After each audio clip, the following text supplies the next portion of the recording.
అయితే వాస్తవాలు కూడా ప్రజలకు చెప్పకపోతే ఇంకా నేను రాలేదే, లేదంటే చేసేయలేకపోతున్నాడు, డబ్బులున్నాయి ఎందుకు చేయలేదు, నేను చేస్తా అన్నాడు కదా, నమ్ముకున్నాం కదా అనే ఫీలింగ్కి వస్తున్నారు. అది కూడా చెప్పాలి.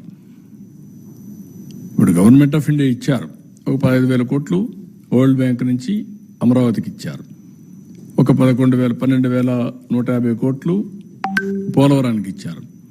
ఒక 11,114 కోట్లు రివైవల్కి ఇచ్చారు.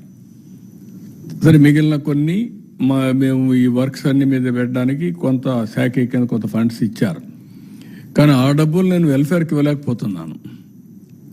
కనీసం అక్కడ పెడితే రివైవ్ అయితే, డెవలప్మెంట్ అయితే నాకు ఆదాయం పెరుగుతుంది. ఆదాయం పెరిగితే ఇస్తాం.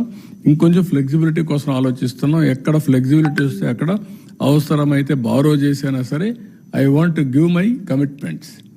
తల్లికి వందనం కానీ, లేకపోతే రైతులకు ఇవ్వాల్సిన రైతు భరోసా కానీ I want to give it. ఏది రైతైనా అవస్థపడాలి, గవర్నమెంట్ అయినా అవస్థపడాలి. నాకు ఫ్లెక్సిబిలిటీ ఉంటే నేను అవస్థ తీసుకోవడానికి సిద్ధంగా ఉన్నా.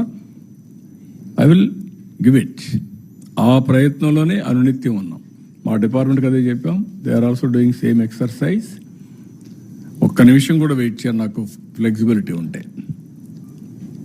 ఇప్పుడే దాని మీద కూడా ప్లాన్ చేసుకున్నాం, వర్కౌట్ చేస్తున్నాం. I will come out. మీకెందుకంటే ఇవన్నీ కూడా మీరు ప్రజలకు తెలియజేయాల్సిన బాధ్యత మనందరికీ మీద ఉంది. ఇట్ ఈస్ ఓన్లీ, అందుకే నేను చాలాసార్లు చెప్పాను, ఒక పబ్లిక్ పాలసీ.